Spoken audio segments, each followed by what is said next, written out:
제가 좋아하는 것은 저보다 이제 인생을 먼저 산 사람들이 무슨 이야기를 하는가, 그걸 어릴 적부터 즐겨 좋아합니다. 그분들이 내가 살다 보니까 이것이 참 후회스러웠다, 그렇게 하지 말았어야 하는데, 그래서 제가 어릴 적부터 그런 것들을 많이 듣다 보니까 그래, 이렇게 해야지 저렇게 해야지. 또 목회자가 되어져서는 선배 목사님들이 그때는 막 그게 다인 줄 알았어, 근데 그게 아니었어, 이렇게 이 길로 갔어야 돼 하는 얘기들을 들으면서 제가 미리미리 그 길로 가려고, 제 마음속에는 욕구는 그 젊을 때의 욕구가 있잖아요. 그 패기라는 게 있고 뭔가 하고 싶은 게 있는데 그걸 최대한 억제하면서 그 선배님들이 하신 얘기들을 들으면서 그 길을 가려고, 그렇게 미리미리 가려고 이렇게 준비를 하면서 가고 있는 중이거든요. 물론 그렇게 해도 후회할 것들은 많습니다. 근데 제가 이제 어떤 정신과 의사, 그리고 그분은 이미 지금 90세예요. 35년생이니까 딱 90세 맞더라고요. 이대 정신과 교수를 오랫동안 있었던 분인데, 그분이 가장 후회되는 것 3가지를 얘기를 덤덤하게 풀어내시는데 참 공감이 됐습니다. 어떻게 보면 별것도 아닌 것 같아요. 근데 우리 삶 속에서 한번 돌아볼 수 있는 시간이 되지 않을까, 소개를 해보겠습니다. 첫 번째는 잘못된 분노를 표현하는 것에 대해서 후회를 했다라는 것입니다.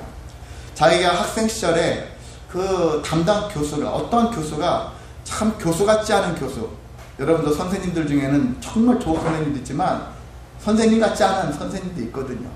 인격이 진짜 좋지 않은 그런 선생님들이 있습니다.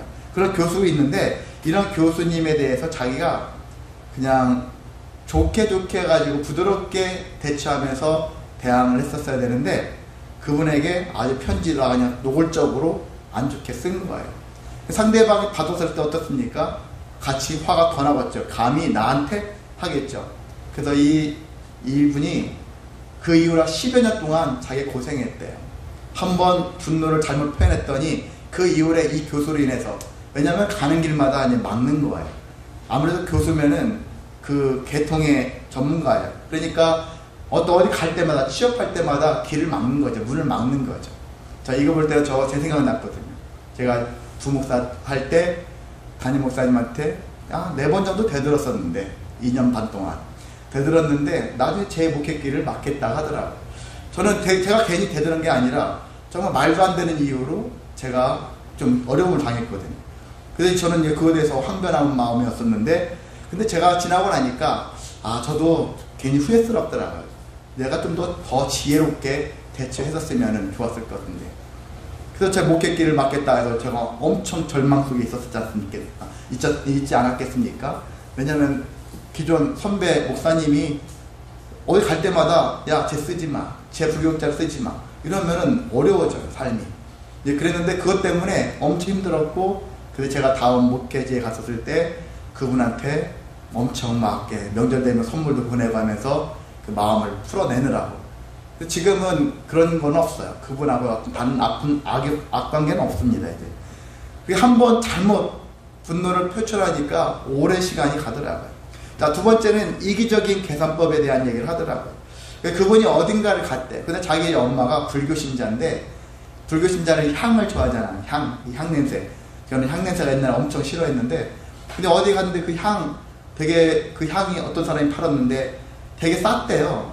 근데 쌌는데 가격으로 치면은 2-3천 원밖에 안 되는 거래요. 그런데도 불구하고 하나 사면, 2개 사면은 이렇게 좀 깎아가지고 살려고 애를 썼대요. 그런데 그 깎는 과정 속에 자기 탔던 관광차를 떠나가 버리고 결국 자기도 못 샀대요. 그래서 자기 돌아왔을 때 나 자신을 위해서는 몇십만 원도 몇백만 원도 쓰는데, 내 엄마에게 선물하려고 하는데 그거 몇천 원 그거 깎으려고, 저 파는 사람한테는 얼마나 이익이 남겠냐 이거죠. 그걸 내가 계산하느라고, 순간 그 계산하느라고 결국 엄마, 물론 다른 데 가서 샀다긴 하지만 그런 계산을 하면서 살아왔던 자기 자신이 엄청 후회스러웠다라는 얘기를 하더라고요. 저도 이런 부분들이 있어요. 다 설명하지 못하지만요. 또한 경험하지 못한 것에 대한 후회를 했다라는 거예요. 경험하지 못한 것들에 대한 후회. 내가 지금까지 참 그걸 했었어야 되는데, 저걸 했었어야 되는데. 물론 이건 있습니다. 그냥 그분도 이런 얘기 하더라고요. 내가 바다도 가고 싶고요, 강도 가고, 산에도 가고 싶어요. 동시에는 못 가요. 그렇잖아요. 동시에 한꺼번에 갈 수는 없죠. 동시에 한꺼번에 할 수는 없어요. 근데 한 가지 하고 나서 다음에 또 할 수는 있겠죠. 근데 그분이 이제 정신과 상담하다 보니까 어떤 사람이 퇴직을 했는데 할 줄 아는 게 하나도 없다라는 거예요. 취미도 아무것도 지금까지 학교만 다녔는데 퇴직을 하고 나서 지가 해왔던 것이 하나도 없는 거예요. 그래서 뭐라도 해보라고. 나중에 뭐 정부라도 배워보라고. 테니스 같은 거 있잖아요. 그런 거 배워보라고 했는데 갔는데 몇 달 만에 왔는데 자기가 그거 막 아침부터 전신 저녁 하루 종일 하다 보니까 그게 나중에 탈이 났다. 그래서 병원에 입원했다. 그런 얘기를 하더라고요. 그게 조절할 줄 몰라요. 나이 먹고서 갑자기 하면 몸이 탈나는데. 자, 이런 것 같은 일인데 경험하지 못한 일. 사람들이 그걸 그때그때마다 이걸 경험하고 싶어 하면 경험을 해야 되는데 다른 일 때문에 이 일 때문에 그 경험을 못하고 한 분야만 계속해서 가다가 나중에 나는 뭐 했지? 저 사람은 참 다양한 경험을 했는데 이런 후회를 하는 사람들이 있었다는 것입니다. 여러분은 어떻습니까? 잘못된 분노를 표현하면서 살은 적이 있었죠? 대부분 다 있을 거라고 봐요. 또 이기적인 계산법 하지 않았을까요? 제가 굳이 이기적인 계산법 하는 얘기 한다면은 몇 년 전에 아마 추석 때인가 주일날이었을 거예요. 끝나고 나서 막 제가 이제 논산을 가야 되는데 차가 기름이 별로 없어가지고 기름값, 근데 주변에 기름값 비싸니까 안산 저쪽 아래쪽에 아마 저기 정기석 권사님 근처에 싼 데가 있잖아요. 그래서 거기 아랫동네까지 갔었어요. 저는 점심도 못 먹었어요. 제 아내 처자식 이제 다 집에다가 놓고 혼자 차를 끌고 막 갔었어요. 1시간 반 이상 했는데 겨우겨우 넣기는 했어요. 근데 나중에 따져보니까 3,4천 원밖에 별로 안 들어가는 거예요. 사실 싸봤자 만땅 뭐 넣었을 때 그거밖에 안 되는 건데 내가 밥도 못 먹어가 하면서 1시간 반 이상을 소요하면서 왔다 갔다 한 기름값이니 시간 보내는 거 밥도 못 먹고 이거 뭐 하는 짓인가 이런 생각을 해보더라고요. 그래서 순간 나름대로 막 뭔가 조금이라도 해보려고 했던 마음들이 오히려 잘못된 계산을 하면서 살아가지 않았는가. 우리도 그런 것들은, 여러분도 그런 경험이 있을 거라고 생각이 듭니다. 우리가 이런 인생을 살면서 이러한 수많은 경험을 하는데 이런 것들이 후회가 된다면 이제는 앞으로는 이런 것들을 덜 후회하며 살았으면 좋겠다. 여러분도 14살이지만 16이구나 오늘 16살 우리 친구들이지만은 그래도 그 나이 때 지금까지 후회할 만한 것들이 있잖아요. 내가 다음에는 이런 거 후회를 하지 않도록, 이미 한번 경험했던 것들은 두 번 다시 후회하지 않도록 우리가 조금 더 그러려면은 더 주님과 함께 하면은 덜 후회할 수 있는 일들이 많이 생겨지더라고요. 근데 제가 한 가지 더 후회할 일들, 대부분 모든 사람들이 다 또 있을 만한 후회할 일들이 있는데 그것은 헛된 것을 쫓는 사람들도 마찬가지다 라고 볼 수 있습니다. 헛된 것들을 쫓는, 헛된 것만 쫓는 사람들도 후회하는데 이러한 사람들은 평생을 두고서 후회할 수 있다는 것입니다. 우리가 대표적으로 사실 재물이나 건강이나 어떤 사람 관계를 향해서 쫓는 것, 이것은 나쁜 건 아니에요. 우리가 재물이 필요합니다. 건강도 필요하고 그리고 사람들과 좋은 관계를 이루어가는 것도 필요한데 항상 문제는 뭐냐면은 하나님을 빼놓고서 하는 거예요. 제일 문제가, 그리스도인에게 제일 문제가 뭐냐면 자기가 늘 하나님과 동행하고 있다 생각하지만 아니에요. 하나님 늘 재물과 건강과 또 관계 이런 것들이 사실 우리보다, 하나님보다 더 앞서서 두고서 살아가고 있는 것이 우리의 현실입니다. 그래서 우리가 하나님을 외면하거나 하나님보다 더 앞세우면서 이러한 것들, 그리고 또 다른 것들을 더 쫓는 사람들은 평생을 두고서 후회할 수 있는 삶을 살아가는 삶이다 라고 볼 수 있습니다. 시편 39편 6절에 이런 말씀이 있습니다. 진실로 각 사람은 그림자같이 다니고 헛된 일로 소란하며 재물을 쌓으나 누가 거둘는지 알지 못하나이다. 그렇게 시편 기자가 고백하고 있습니다. 각 사람은 그림자같이 다닌다. 그렇게 얘기하고 있어요. 그래서 헛된 것만 쫓는 사람을 어떻게 보냐면 그림자만 쫓는 사람, 그림자만 쫓는 인생을 사는 사람들은 결국 열매를 맺을 수는 없어요. 왜? 실체가 없으니까. 없는 것만 쫓는 거예요. 눈앞에 보여지는 것 같지만 그게 내 것이 되어야 되는데 도무지 내 것이 될 수가 없는 그런 인생을 살아가는 자라고 할 수 있는 것입니다. 그런 인생에게는 나중에 내가 뭐 하려고 그렇게 애쓰고 힘쓰고 살아왔는가, 그런 얘기를 하거든요. 이미 그런 고백들을 여러분이 하시는 분들도 계실 건데, 우리가 그런 고백이 있다면은 지금부터는 다른 마음을 가지고 살아가시기를 소망합니다. 자, 그렇다면 하나님과 함께하면, 하나님을 믿으면 더 이상 헛된 삶을 살고 있지 않을까? 그렇지 않다라는 것이 하나의 또 과제라고 볼 수 있습니다. 교회만 오면 다 해결되느냐, 예수님 믿으면 다 저절로 해결되느냐? 결코 그렇지는 않습니다. 제가 수요 모바일에서 종종 보낼 때마다 여러분이 몇 개 유심히 본다면은 그런 거예요. 왜 그러냐? 우리는 여전히 현실 속에서, 이 사회 속에서 같이 세상 사람들과 같이 살아가기 때문에 우리가 도무지 하나님만 믿으면 모든 것들이 형통한 삶으로 나아갈 수가 없다라는 것이거든요. 그런 것처럼 우리가 하나님만 믿으면 더 이상 헛된 것을 쫓지 않으며 살아갈 수 있느냐? 그렇지 않다. 대신 조건이 있습니다.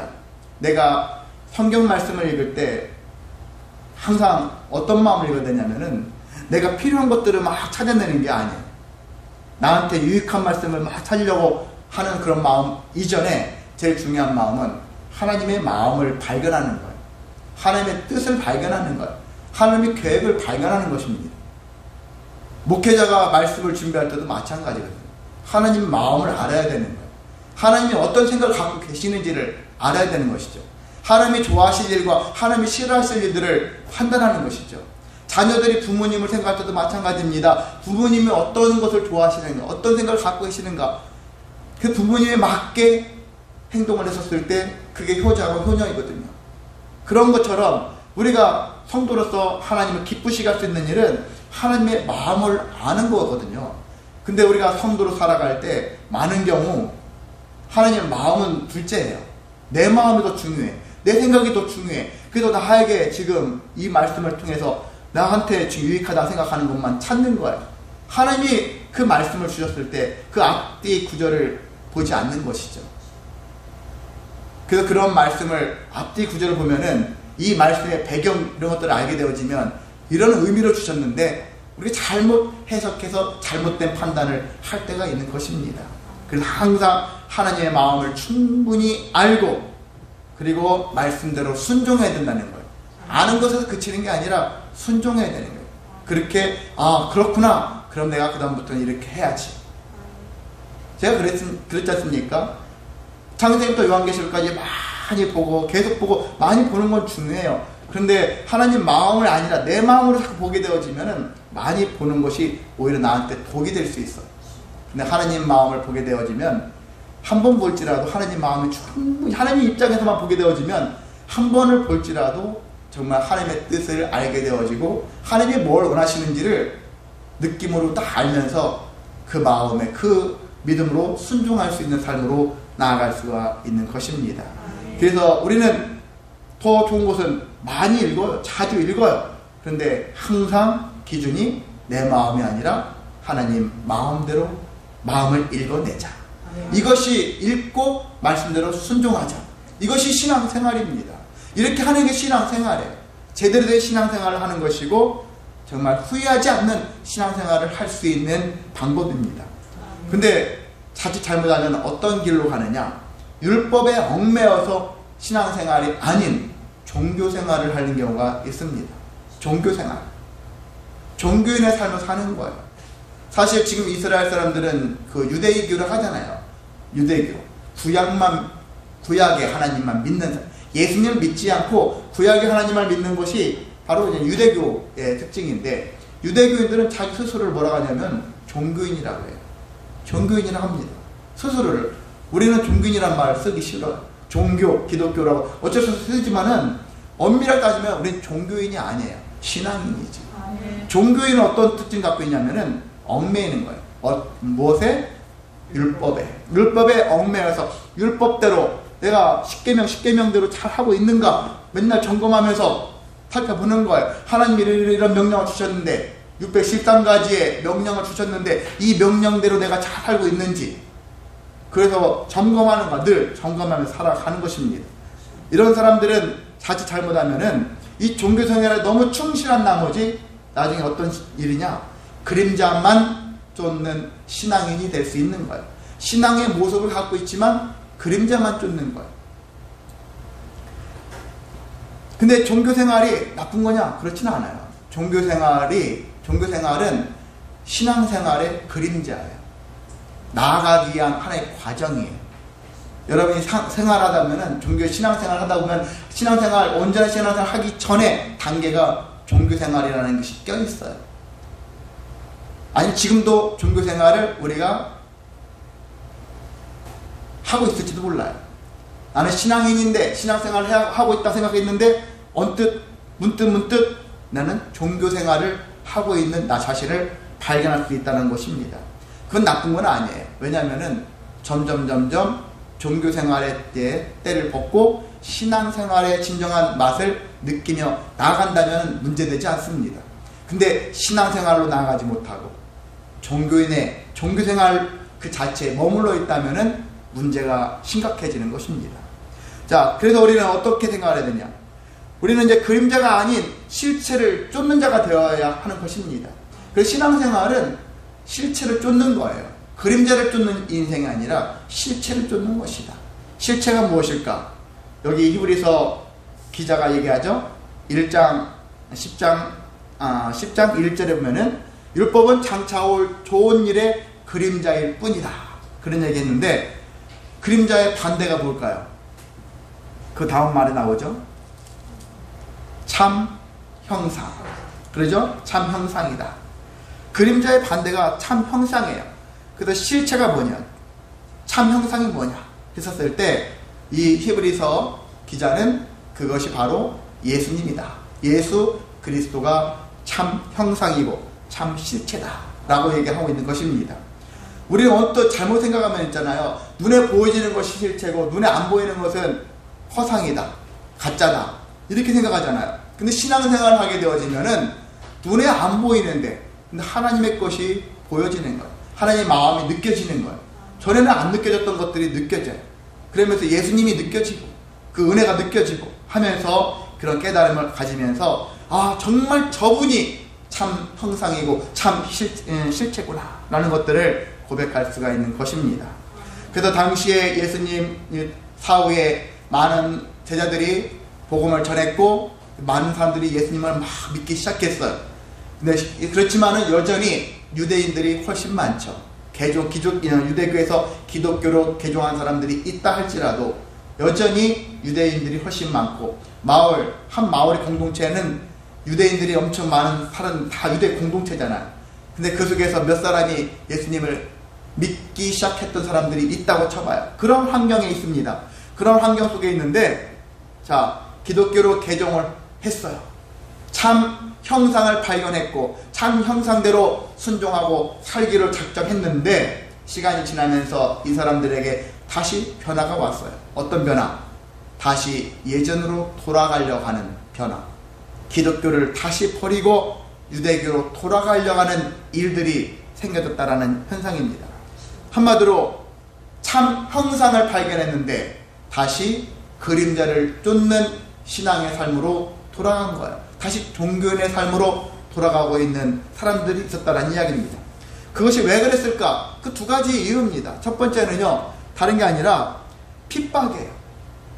마을 공동체가 전체가 유대교야. 나 혼자만 기독교야. 나도 이제 먹고 살아야 되잖아요. 서로 물물 교환도 하고 장사도 해야 되는데 나랑 거래를 안 해요. 나를 외면해요. 여러분도 직장 생활하다가 왕따를 보신 적이 있잖아요. 학교 생활할 때 왕따 당한 적 있잖아요. 흔히 말해서 미치잖아요. 다른 사람이 나만 딱 떼놓고 자기들끼리만 해봐요. 사람 진짜 그냥 단지 속상한 것 넘어서 자살에 이를 정도로 엄청나게 고통스러운 일입니다. 그렇게 핍박을 하는 거예요. 나랑 상대하지 않습니다. 그러다 보니까 먹고 사는 문제가 심각해지니까 다시 유대교로 돌아갈 수밖에 없는 거예요. 그들에게 돌아가야지 그들 나라를 받아주니까. 이런 식으로 유혹을 하는 거예요. 세상도 마찬가지입니다. 우리가 신앙생활 뭔가 열심히 해보려고 하는데 먹고 사는 문제 가장 기초적인 거잖아요. 내가 이 일을 안 하면, 그들과 함께 하지 않으면 굶어 죽게 생겼어요. 그러니까 신앙을 포기하고 기독교를 포기하고 다시 유대교로 돌아가는 모습들을 이들이 보여주고 있었다는 것입니다. 두 번째는요, 이제 좀 화려한 걸 좋아하는 사람들의 이제 또 어떤 개성 특징이 나타날 수 있는데, 내가 유대교에서 기독교로 바꿨더니 예배가 한마디로 재미없어요. 유대교는 짐승도 죽이고 피도 막 있고 피도 뿌리고 어떤 뭐 예복을 화려하게 어떤 제사장이 나타나가지고 막 뭔가 보여지는 게 어떤 쇼적인 면들도 많이 있고 그러는 것 같은데, 기독교는 뭐지? 아무것도 없어요. 단순해. 모여가지고 찬송하고 기도하고 막 부르짖고 말씀 듣고 끝. 집에 가. 뭐지? 그 전에 이런 화려한 제사의식에 길들여질 때 입장에서 너무 재미없는 거예요. 아이 뭐야, 온 것 같지 않고 한 것 같지 않고 그런 느낌이 드는 거예요. 여러분도 그렇지 않습니까? 사실 교회가 안에도 어떤 교회는 이벤트가 막 많아요. 어떤 교회는 참 단조로워. 그리고 이벤트가 많은 교회가 부러운 거예요. 야, 저 교회는 이것도 안 돼 저것도 안 돼, 우리 교회는 뭐냐? 이렇게 생각할 수도 있습니다. 이런 것 같은 마음을 갖는 것이죠. 사실 우리가 기독교하고 카톨릭하고도 대변할 수 있어요. 비교할 수 있어요. 카톨릭은 성례전이 많아요. 칠성례라 해가지고 7가지 성례가 아주 다 정해져 있어요. 7가지 예식이 정해져 있는데, 기독교는 많아봤자 2개밖에 없습니다. 여러분이 잘 알고 있는 침례, 그런 것들밖에 없어요. 주의 만찬, 이런 것들밖에, 이것이 다인데 카톨릭은 더 많아요. 그러니까 어떤 의식, 예식이라는 입장을 봤었을 때 그런 걸 하고 나면은 자기가 참 진짜 신앙을 잘 하고 있는 것 같은 느낌이 들으니까 거기에 머물러요. 근데 이 사람들이 기독교를 개종했더니 기독교 너무 재미없어. 돌아가는 거예요. 야, 재미없다. 야, 그냥 졸음만 하고 하품만 나온다. 그냥 옛날로 돌아가자. 이런 사람들이 있는 거예요. 사실 이것은 옛날에도 있어요. 옛날 유대교도 그렇게, 유대교의 제사, 여러분이 알고 있는 피제사, 그것도 우리 입장에서는 되게 화려한 입장인데 이거보다 더 화려한 것이 이방인들의 제사예요. 그래서 민수기 25장에 보면은요, 이스라엘 사람들 앞에서 모압 여자들이 남자들을 막 꼬셔요. 꼬시면서 되게 막 친하게 지내고, 이것은 발람이라는 선지자가 꾀를 내가지고 이스라엘을 좀 영적으로 무너뜨리기 위해서 꾀를 낸 거거든요. 근데 그 꾀가 뭐냐면은 미녀를 동원해가지고 남자들을 홀려가지고 자기 이방 신에게 제사하게 만드는 거, 이거거든요. 이제 그렇게 했는데 통했어요. 그 남자들이 꼬셔가지고 남자들 보고, 야, 우리 제삿날인데 와서 구경할래? 근데 구경만 한 것이 아니라 실제 이방 신들을 향해서 절까지 하는 그런 장면이 나옵니다. 하나님이 대노하셨죠. 제일 싫어하는 것이 이방 신에게, 우상에게 섬기는 것, 절하는 것이거든요. 하나님이 제일 싫어하시는 게. 이제 그렇기 때문에 그 일로 인해 가지고 나중에 사람이 죽었는데 연병으로 무려 24,000여 명이 사람이 죽었어요. 우상을 섬긴 일로 인하여. 그렇게. 그래서 우리가 이거 생각했었을 때, 그래, 내 마음에, 내 생각에 여기가 더 좋아 보이네, 저게 더 좋아 보이네. 그래서 우리가 거기를 함부로 따라갔다가 하나님이 원하시지 않는 길로 갔다가 망한 사람들이 존재한다는 사실입니다. 그래서 우리는 사실상 눈에 보여지지 않는 그런 제사가 많죠. 눈에, 사실 주님이 보이십니까? 엄밀히 말해서 하나님이 눈에 보이십니까? 안 보이지만 우리는 지금 예수님을 참 형상이다, 실체다 라는 얘기 하지 않습니까? 예수님을 그림자라고 하지 않아요. 참 실체라고 하지. 오히려 유대교나 이방인들이 하는 그런 제사 형식들이 더 그림자에 지나지 않다라는 거예요. 오히려 그들이 더 그림자라는 거예요.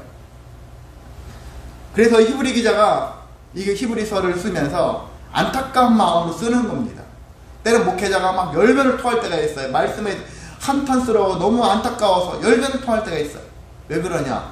말씀이 이런데 말씀대로 살아가지 않는 성도들, 말씀대로 살아가지 않는 교회들, 말씀대로 행하지 않는 목회자들, 이런 거 볼 때마다 막 열변이 날 수밖에 없는 그런 게 있잖아요. 말씀이 그게 아닌데 이상한 일들을 벌이고 있는 현상들을 볼 때마다 속상합니다. 그래서 히브리서를 쓴 사람이 그런 마음으로 쓰는 거예요. 히브리서를 누가 썼느냐?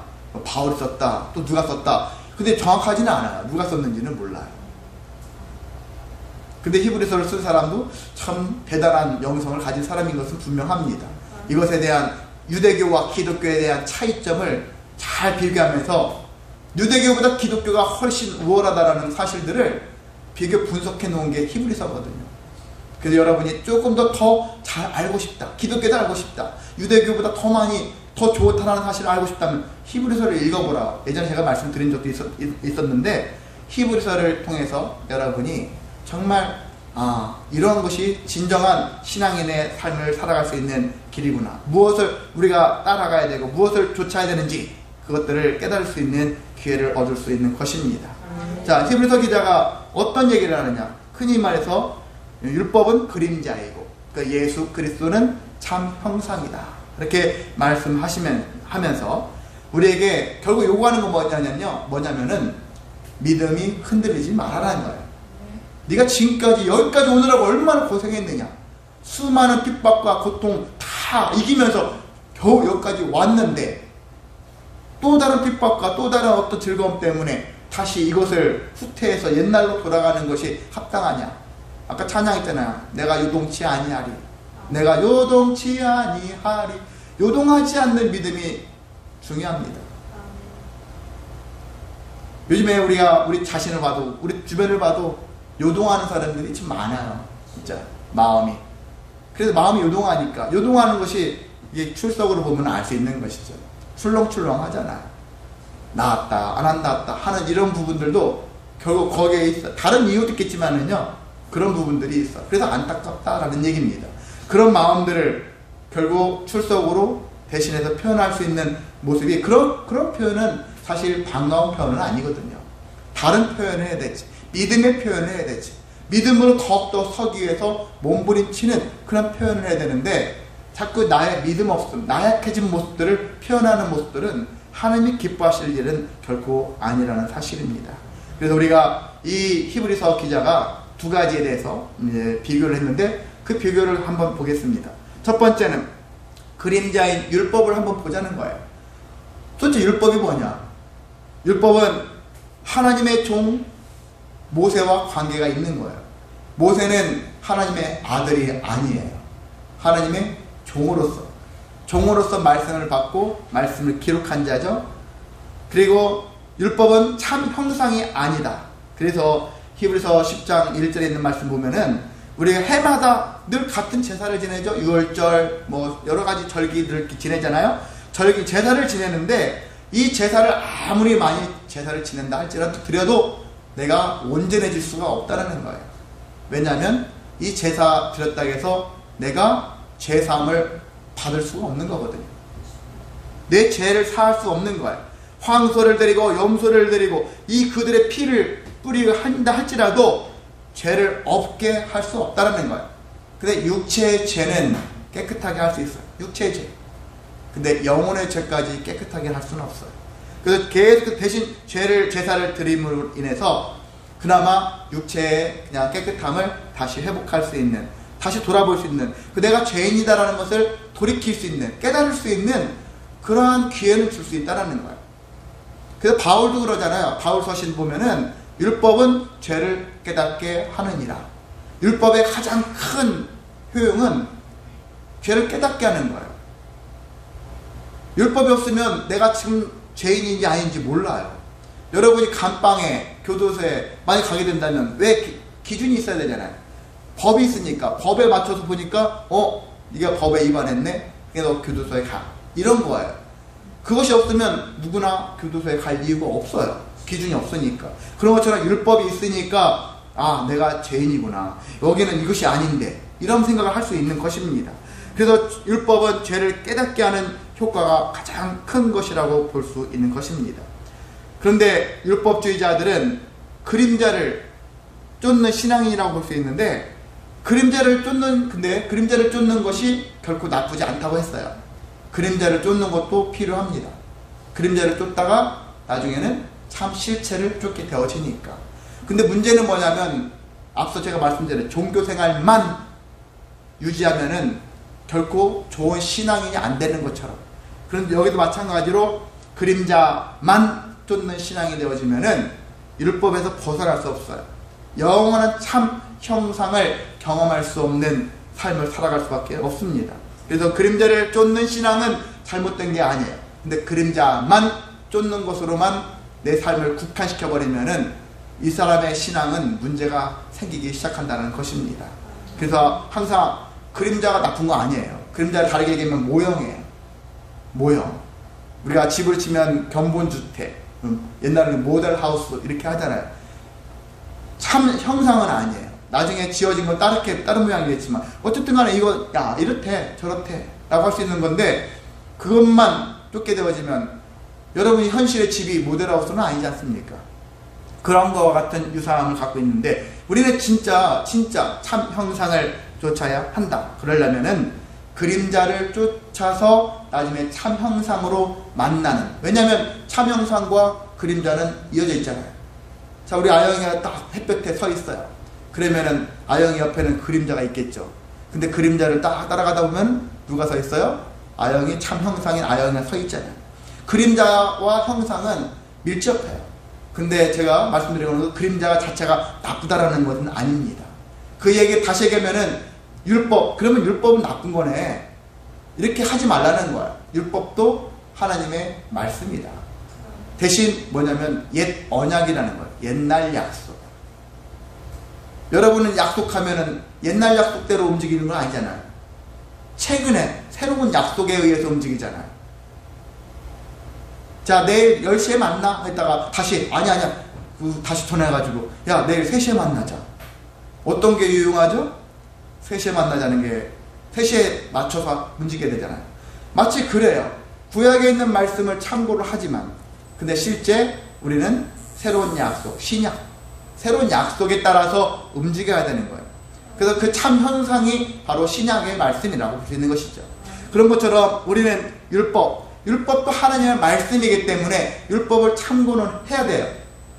때로 율법적인 생활도 필요합니다. 그런데 율법적인 생활만 하면 안 된다는 거예요. 저는 그 얘기를 지금 하고 싶은 것이니까 그걸 여러분이 잘 구별을 해야 하는 것입니다. 그런데 많은 사람들이 오늘날 그림자만 쫓는 사람들이 있고요. 그런 것처럼 또 율법적인 생활을 쫓아서 종교 생활을 했는데 이것이 나는 신앙생활 잘하고 있다 라고 주장하는 사람들이 있거든요. 결코 아닌 것입니다. 그런 사람들을 보면 여러분이 일깨워 주시기 바랍니다. 그게 아닌데 율법을 쫓는, 율법대로 해서 종교 생활은 참 신앙이 아니야, 신앙생활이 아니다 라는 것들을 깨닫고 진짜 신앙생활은 뭐라겠습니까? 기억하십니까? 하나님의 마음을 충분히 알아가는 삶이에요. 하나님의 뜻을 알아가는 것, 하나님의 계획을 알아가는 것, 하나님의 마음을 알려고 몸부림치고 그 마음에 맞춰서 내 삶이 움직여지는 삶이 진정한 신앙생활이라는 것을 기억하셔야만 됩니다. 아멘. 그러면 참 형상인 그리스도는 어떤 것이냐?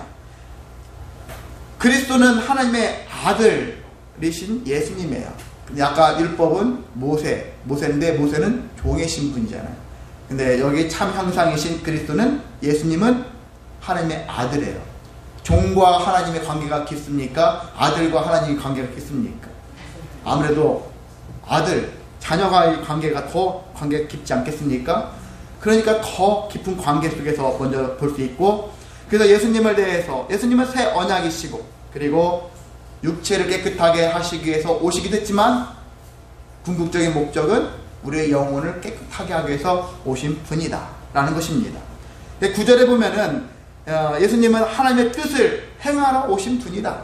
하나님의 뜻을 행하게, 그냥 시찰하러 오신 분이 아니에요. 놀러 오신 게 아니에요. 백성들 잘 살고 있는지 한번 인간이 되어서 한번 돌아볼까? 이 인간들이 어떻게 살고 있는지 그냥 하나님께 보고하기 위해서 온 분이 아니에요. 하나님의 마음을 알고 하나님의 마음대로 맞춰서 살기 위해서, 하기 위해서 오신 분이라는 이야기입니다. 좋게 얘기하면 율법을 폐하고 율법을 완전하게 하기 위해서 오셨대요. 다르게 표현은 또 히브리서는 어떻게 얘기하냐면 율법을 폐하러 오셨고 새 언약을 완성하러 오셨다, 이렇게 표현도 하고 있습니다. 근데 이걸 어떤 방식으로 했느냐? 예수님은 단번에 자기 자신을 죽음에 내어 주심으로 인해서 이루셨다는 것입니다. 아멘. 내가 죽음으로 인해서 죽음으로 이 일을 이루셨다. 죽음으로 이루셨더니 우리에게 어떤 일이 있냐? 10절에 우리가 거룩함을 입게 되었다. 그때부터 구별되어지기 시작하는 거예요. 진정한 구별이, 거룩함이 넘치게 되었다는 것입니다. 자, 이렇게 예수님은 오직 죄를 위해서, 우리를 위해서 한 번의 제사로 영원한 제사를 드리게 되었다. 그래서 구약은요, 옛날 피제사는 매번 드려야 돼. 해마다, 제사 때마다 드려야 돼. 죽을 때까지 내가 드려져야 될 양이나 염소나 황소나 아니면은 비둘기 얼마나 많겠습니까? 해마다 드린다면. 근데 우리는 더 이상 피제사를 지낼 필요가 없는 이유는 예수님이 마지막 제사, 제물로서 한 번에 죽으신 거예요. 근데 엘리엘리 라마 사박다니 했을 때 예수님이 하신 말씀이 뭐죠? 나의 하나님, 나의 하나님, 어찌하여 나를 버리셨나이까? 여러분 단순하게 생각하지만 제가 몇 번 강조했던 거지만 나의 하나님, 왜? 예수님 그 전에는 예수님이 내 아버지, 내 아버지 그렇게 얘기하셨거든요. 여러분이 복음서를 읽어보세요. 예수님이 하실 때마다 내 아버지께서는, 내 아버지 하나님은, 하나님 아버지, 아버지 하나님, 아버지를 꼭 붙였어요. 근데 죽는 그 순간에는 나의 하나님일 뿐이에요. 나 아버지라고 하지 않아요. 왜 그랬을까? 내가 재물이었으니까. 재물이 아버지라고 할 수 있겠습니까? 즉 재물로 죽는 건데. 그렇기 때문에 나의 하나님이 되는 거예요. 나의 하나님께서 나를 재물로 지금 내어 놓으신 거거든요. 그래서 나는 재물로 죽는 것입니다. 그런데 나의 한 번의 죽음 때문에 우리가 지금 이렇게 제사, 피제사를 지낼 필요가 없는 이유가 거기에 있다라는 사실. 그래서 우리도 예배가 얼마나 좀 간단해졌습니까? 그건 간단해지면 또 감사하잖아요. 기뻐해야 되잖아요. 근데 이걸 재미없어, 저기가 더 재미있어, 이렇게 하면서 다른 종교를 알아보는 사람들도 있는데 여러분 제발 그렇게 하지 않으시기를 소망합니다. 아멘. 자, 이렇게 해서 하셨는데, 그래서 우리가 그림자인 율법을 통해서는 어떤 일이 발생하냐? 종교생활만 하는 자 입장에서는 어떤 게 많아지냐면은 정지하는 일이 많아져. 정죄. 너 그렇게 하면 안 되잖아. 맨날 지적질하는 거야. 목회자도 성도를 지적질하고, 성도도 성도 간에 지적질하고, 서로가 삿대질하는 거야. 야, 하나님 말씀이 그렇지 않잖아. 너 왜 그따위로 사니? 이런 식으로 좀 과격하기까지 정지하는 것이 발달해요. 근데 참 형상이신 예수 그리스도를 온전히 믿게 되어지니까 어떤 일이 발생할까요? 모든 게 용서할 수 있는 마음이 되는 거예요. 모두가 용서가 되어지는 거예요. 아, 용서가 가능하구나. 용서할 수 있구나. 그리고 진정한 은혜가 있다는 것들을 알게 된다는 사실입니다. 그래서 우리는 어떤 것을 좋아하냐? 좋아하는 것은 은혜도 좋아하고 용서받는 걸 좋아하는데 나의 생활은 종교생활만 하는 그런 아이러니가 우리에게 많거든요. 우리가 진정으로 좋아하려면 종교생활만 거기서 멈춰있지 말고 뛰쳐나가시기를 원합니다. 진정한 신앙생활의 길로 나아가시기를 소망합니다. 자, 히브리서는 어떻게 얘기하고 있냐면은 이렇게 종교생활이 아닌 신앙생활로 가려면은 22절에 보면은 참 마음과 온전한 믿음으로 하나님께 나아가자, 그렇게 얘기를 하고 있어요.